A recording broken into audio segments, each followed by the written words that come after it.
For the first time in history, American sports car racing unites.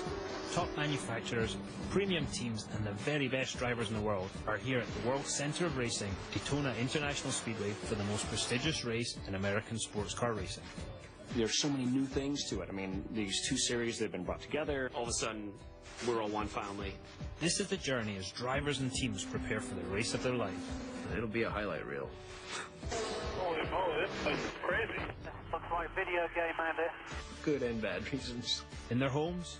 This is the first year where it's going to be truly a family team. People are definitely going to think we're pretty weird.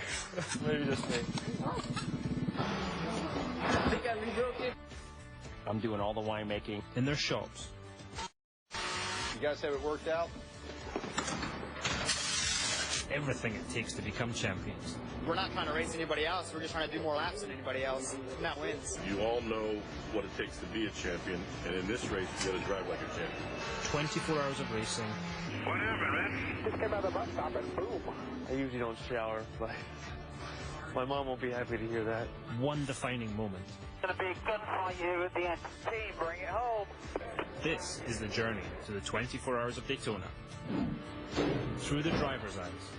Driven by Continental Tire. I'm Dario Franchitti, and as a former winner of this race, I can tell you there's not many more rewarding things than riding into victory lane with your teammates. But getting here is one of the more challenging things in motorsport. A few months ago, I was forced to hang up my racing boots. So for the first time in a long time, I'll be watching the Rolex 24 at Daytona from the pit lane. But that'll give us a chance to peel back the curtain and see what it takes to get right here.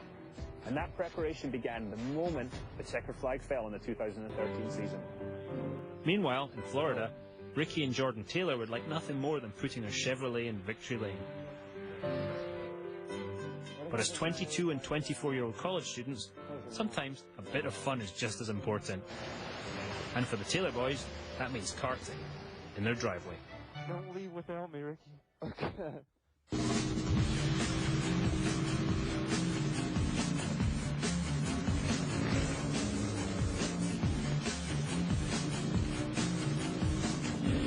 For the first time, the Taylor brothers will race together with their father Wayne at Daytona. Both boys are accomplished racers in their own right. Ricky has 7 Grand Am Series prototype wins, and Jordan won the Drivers' Championship in 2013. I thought you were right behind me, but I looked back. You were stuck in the mud. Ah, gosh, I just burnt myself. That's really Agassi. Agassi, the mullet. That's a good Agassi. We both don't have an ego, so we can kind of take that out of it and do what's best for the team, and we're not trying to beat each other, we're just trying to win races together. Yeah, we are quite different, I think, on and off the track. We're going to cook some eggs. I'm making some eggs. I'm the toastmaster. Jordan makes toast, because I can't make toast. He doesn't make it well. He can make toast, but it's not evenly toasted. And for me, the toast needs to be evenly toasted. Quite an art. Yeah. Sometimes I get caught up in being too serious and putting too much pressure on myself in the situation, but just to keep a good head about himself and keep it lighthearted and fun. These two have done that. See, this is the breathing phase. So you don't want to lay it flat, or else they'll start sweating, and then you'll get one soggy side. And when you get off the track, I'm more the wild man, and he's more the conservative type, so it is a little weird. But, like, I do a lot of weird stuff, and he's like, what are you doing? That's so weird. And, like, I think it's weird, too, but I think it's fun to just laugh at yourself and not take yourself too seriously. I'm happy to take pictures of him. Obviously. And stay behind the camera. Obviously, I don't take myself too seriously when they're like this. I think the mullet and the ponytail are two different styles. I think it's bordering on the rat tail. Now the bread has cooled down so you can lay it flat. But I go with no butter. I think it would like butter. No, I mean, obviously the mullet is, oh wow, it's very soft. It's a lot of conditioning. Yeah, he conditions. Salt and pepper is crucial. Yeah, Jordan's recently cut out pepper in public. Yeah, I find that when I eat pepper, it gets stuck in my teeth, and no one tells me about it until I look in the mirror a couple hours later. It's a serious process when you get a family eggs. This is it. This is where the months of preparation and planning lead to. This is where a missed detail is a missed opportunity. From here, there's no looking back, only forward. In this moment, one tick of a watch separates victory from defeat. It's time to go sports car racing. Fox Sports Live teams celebrate the new year by heading south. For the first time, the International Motorsports Association, IMSA, come together for a 3-day test in Daytona. Although questions remain, drivers, teams and manufacturers agree that unification was necessary. The process of merging Grand Am and the American Le Mans Series together, it has been such an overwhelming task by every measure.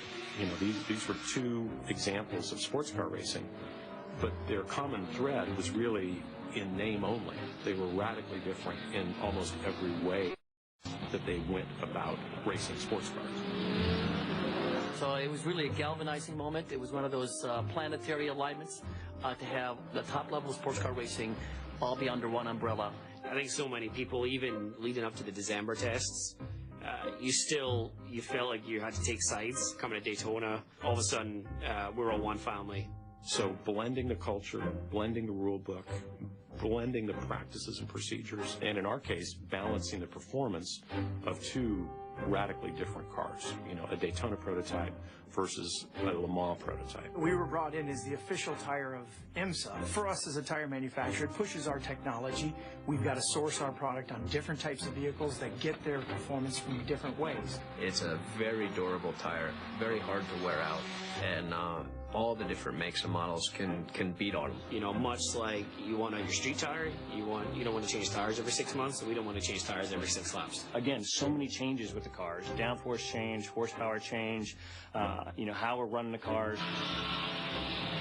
We're asking a lot from Continental. In a new series like IMSA, where it's bringing together new players from two different series, it really brings with it a lot of momentum, a lot of energy. Driver lineup is second to none of any race you've ever seen. The end result, the fan is the big winner in this series.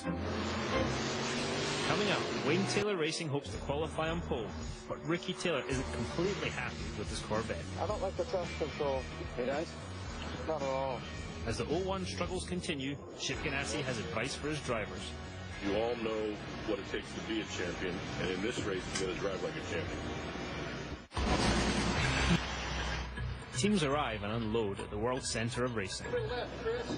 Left. There you go.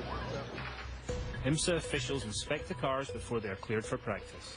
This configuration change and the diffuser. The Continental tires are mounted and balanced. Speed will be the first goal for the drivers here in Daytona.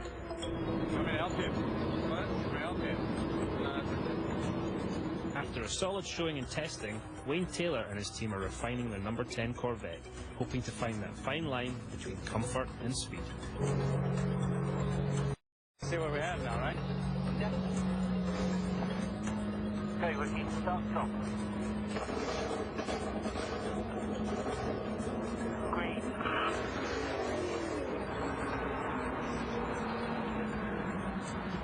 Just slow down, Ricky. There you go, good job. 5, 4, 3, 2, 1. Okay, you can get out of the car.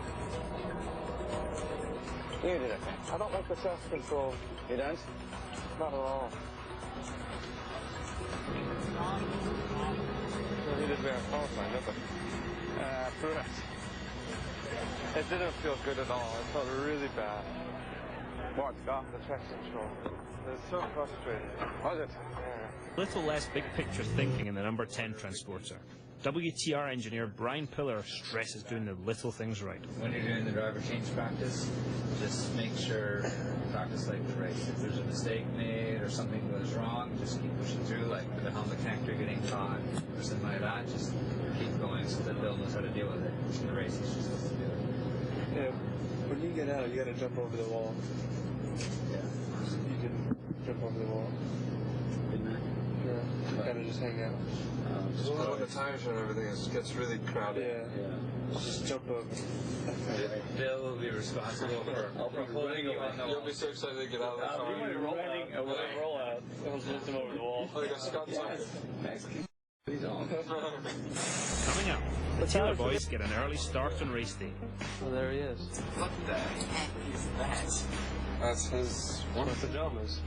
And the flag finally flies on the 52nd Rolex 24 at Daytona. Green flag, green flag. Green, go, go, go.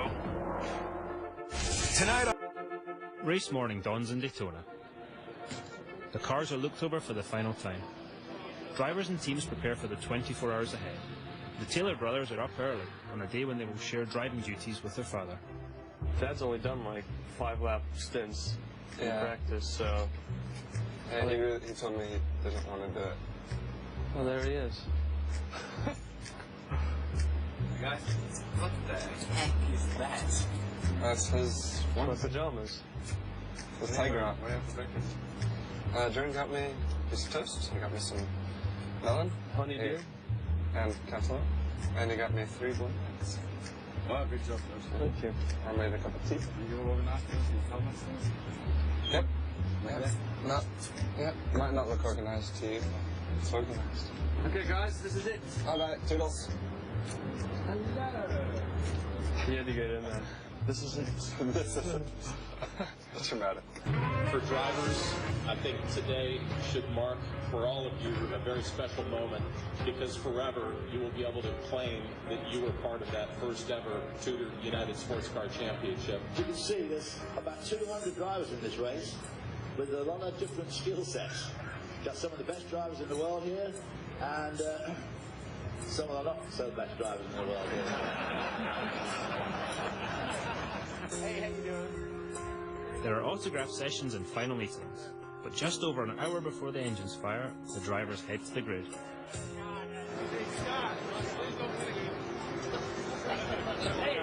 Surprisingly low maintenance as well. Oh yeah, I got it in A 2-in-1 conditioner? Yeah, it's Yeah. It will be the last time Wayne Taylor drives in the Rolex, but the first time with his sons. It's an emotional moment for the two-time Daytona 24-hour champion. That's a little puddle. You let him, you learn. Have fun. Thanks. Good. I'll see you later. Okay. See you at the driver's test. Yeah, thank you.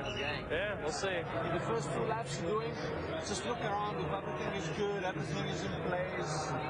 All little things. As the field takes the green, a new era in American sports car racing is born. And away we go here at the 52nd Rolex 24 at Daytona. Green flag. Green flag. Green. Go, go, go. No passing till start finish. You're clear. All clear. Coming up, Wayne Taylor gets behind the wheel for the last time. And then I'll be done. And I'll be done then, completely. And son Jordan lets us in on a little post-stint secret. You don't shower, but my mom will be happy to hear that. After just over an hour under red flag conditions, cars beginning to roll yet again. As soon as we can come in, we're going to put Wayne in the car, okay? Just remember to take traction control for Wayne. Turn the radio up. This is all set. Ready whenever you are, Wayne. Wayne Taylor takes his first and only turn behind the wheel at the 4-hour mark of the race. Your map 2. Suddenly, the Action Express car is storming its way at the front there. On board now with Wayne Taylor. He was in second. He slipped back to third, but holding down third. The number 10 is in. When Wayne got out of the car, he didn't jump out of the car and vault over the wall. He did it very gingerly. I'm old and tired. And Wayne Taylor is out of the car after what will be his one and only 7. Wayne Taylor looks beat.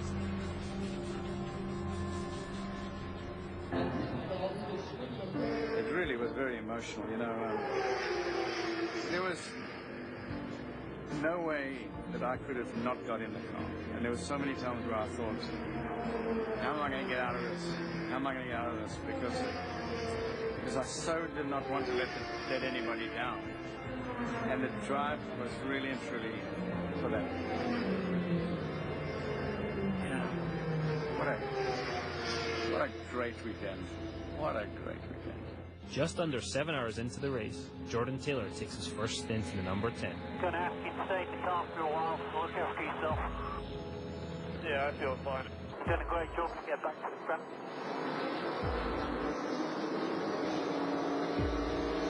Sit now, sit now. I'll be sitting now. Just after midnight, Jordan hands the car off to brother Ricky after completing the longest stint of his career.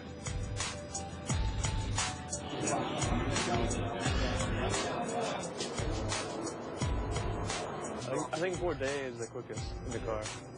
Even more than Barbosa? I think he's quicker than Barbosa. Lap time. I don't know about traffic. Because I caught Barbosa from quite far back, but traffic. Getting rest is one of the more difficult tasks for a driver during the 24. Yoga. I can feel it here. I usually don't shower, but my mom will be happy to hear that. But it takes too long, and I just want to lie down, really. When you wake up, it's really the worst feeling in the world because you don't want to do anything, and your eyes are crusty, and the last thing you want to do is get in a race car. But once you get out there, the adrenaline kicks in, and you're all ready to go. But it's always the fear when you go to sleep at this point. You don't want to wake up and not see your number on the board, so it's always a little scary falling asleep. Coming up, Andy Lally and his Magnus Racing team struggle. Shoulder belt was twisted around like twice, and I got it in the clip, but I can't tighten it all the way. And after 24 hours, the VP race comes down to the final lap. Strategy shifted for Wayne Taylor Racing. Jordan Taylor, who was originally set to anchor, will now pass the wheel to Max Angelelli for the final stint. Our car engineer together with Wayne, they make the call. I'm fine with whatever. It's a strategy. My plan is to win the race. As simple as this. 4 tires, fuel, and driver change. With just over an hour remaining, the final driver change is made for both the 5 and 10 cars. Jordan has got out. Max Angelelli, he's in the car. They were playing the chess match, waiting for the Action Express car to hit pit road. Candy car is on the track now. Tell you what, the 5 team have done an excellent job, though. They've gained time of that pit stop exchange. Distinct advantage to the Action Express. A full course caution closes the gap between the overall leaders with just over 20 minutes remaining in the race. It will come down to the final restart. 1 car between you and the 10 car, Joel. Still got a shot at this. You've got 2 seasoned pros in their element right now. Now it's go time. It's going to be a gunfight here at the end. Wait, green, go! Here's our overall leader. Here's Barbosa. Angelelli chasing. You're beating him off the corners right now. White flag next time by. Going back. Come on, let's get some fire in that belly. One more time around for João Barbosa. Good, guys. Looking good. Bring it home. João Barbosa will take Action Express to victory lane in the Rolex 24. Way to go, João. Although Wayne Taylor leaves Daytona without a watch, he and his race team leave with something else, just as priceless. We are racers, and the only thing that counts is winning. We're happy to be here on the podium. We're happy to be being beaten by 2 seconds. But really, this for me was really about my family. We've been watching my dad race at Daytona since we were born, so to be here, standing next to him, speaking on the same level, and watching him get in the car, and it was just a special day. And I think when we wake up tomorrow, the disappointment of finishing second will be gone, and we'll just be able to look back and say, we all did our best. It was a great day for the whole family. I don't know how many people ever get to be lucky as I am to have that. And then, basically to be racing for the lead for 24 hours is pretty incredible. So for me, this is definitely going to be the last. The last putting my helmet on, because it could just never be as good as it is today.